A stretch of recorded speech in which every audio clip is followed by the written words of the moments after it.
अस्सलाम वालेकुम दोस्तों वीरो की हाल चाल ने ठीक ठाक उम्मीद करते हैं सारे भरा खैरियत होंगे। जिस तरह तुम माशाल्लाह देख सकते हो अज साड़ी गांस हुई है जी। बड़ी खुशकिस्मत की बात है क्योंकि ये तकरीबन 800 बाद सानू माशाल्लाह ने बच्ची दी है जी। बच्ची थोड़ा अस दिखाने जी यदि आ बच्ची है जी। देखो जी माशाल्लाह बड़ी सोहनी बच्ची है क्योंकि जी असी बड़ी दुआ कर करके बच्ची ली आ क्योंकि पहले भी साड़ी रीस ही बच्चे दिंदी सी। वो बच्चा जोड़ा नाल दा खड़ा सामने वो भी बच्चा ਇਹਦਾ ਵਾ तकरीबन 6-7 बच्चे असी पहले भी बेच चुके हैं क्योंकि तुम देख भी सकते हो। अज असी आए सी काम तो हूँ मैं देखा मैं यार ना एक वीडियो बनाई है माशाल्लाह बड़ी खुशी हुई है सानू क्योंकि गां ने सानू बच्ची दी है। इस वास्ते मैं तुम दिखाना जी आ बच्ची है देख सकते हो तुम माशाल्लाह बड़ी सोहनी बच्ची दी है।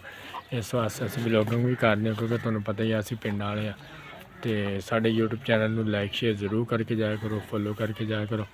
असी इस टाइम अपने माल के बैठे देख लो जी बच्ची अज ही गांस हुई है तो घंटा डेढ़ ही होया हले तो वो पिछे बच्चा खड़ा जी। यदा तकरीबन 8 सूए हो गए सी 8 सूए तो बाद सानू बच्ची मिल गई है जी।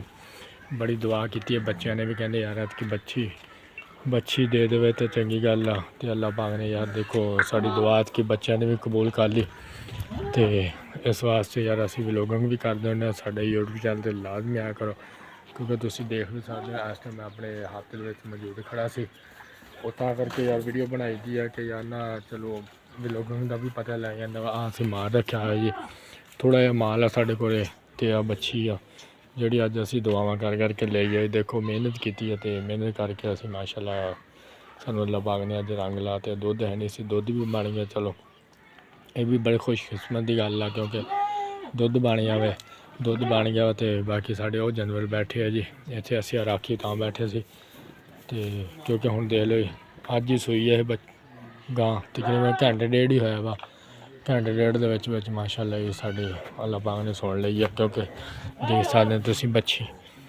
बच्ची भी माशाल्लाह सोहनी है। देखो बच्चा निका है बच्चा है इस वास्ते यार असी व्लॉगिंग करते हैं साढ़े यूट्यूब चैनल से लाजमी आया करो क्योंकि यार ना असी देख सकते हो क्योंकि बच्चों ने बड़ी दुआ अज कराई सी कि यार अल्लाह पाक सानू यार बच्ची दे दे अगे बच्चे दिंदी वो बच्चा नाल दा खड़ा वा अज बच्ची सानू मिली आ बड़ी खुशकिस्मत की गल है क्योंकि दुध हो गया माशाल्लाह साढ़े को क्योंकि मुल बिना तुम्हें पता सरदा नहीं आ दे लो माँ तो माँ ही होंगी है दे लो माँ फिर बच्ची बड़ी हले चुस्त नहीं हुई क्योंकि बच्ची है ना हले आ देखो चौंदी है तो दोबारा असी तुम दिखावे जी वीडियो भी बनाने होंगे तुम देख भी सकते हो जी। इस टाइम असी बनाई आ तो वीडियो बनाने होंगे करके साढ़ा यूट्यूब चैनल हाफिज नहीं व्लॉग के नाम तो आ बच्चा वा जो इस गां का ही आ बलैती वो असी बेचना वा तो अगर किसी ने लेना हो साढ़ा रबता कर सकते हो। मेरा नंबर नोट करो फिर मैं तुम्हें दिखाना वा बच्ची आ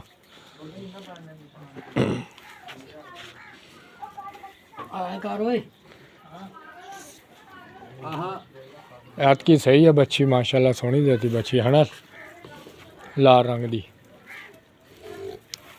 खोल इधर बंद होए दसिया इधर खोल के बंद होए खोल के बंद इधर साइड ते हथ आना तो किमें सो जी है ये तो लिथ जू है ना। हाँ ये तो हो जू देखो तुम देख सकते हो बच्ची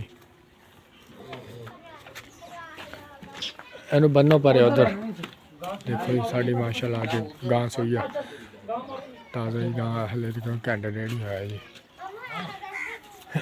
इन साइड ते बंद है ना इधर और नाल ही पट्ठे पा दे चलो बैठी रहूगी ये। हाँ ये तो है बच्ची माशाल्लाह पट्ठे अगे पट्ठे नहीं पैने हुण पट्ठे पैन लग गया तां करके नखरे कर दी है। देख सकते हो बच्ची हम माशाल्लाह देखो जी सोहनी बच्ची अल्लाह पाक कबूल फरमाए जी। तुम देख सकते आ साढ़ा माल है थोड़ा जहा माल रखा असी जी तो इस वास्ते असी व्लॉगिंग की साढ़े यूट्यूब चैनल तो लाजमी आया करो लाइक शेयर लाजमी करके जाया करो। साढ़ा यूट्यूब चैनल हाफिज नहीं व्लॉग के नाम तो व्लॉगिंग भी करी दी है क्योंकि तुम्हें पता ही है शाम का टाइम है इस वास्ते व्लॉगिंग करी दी है। लो जी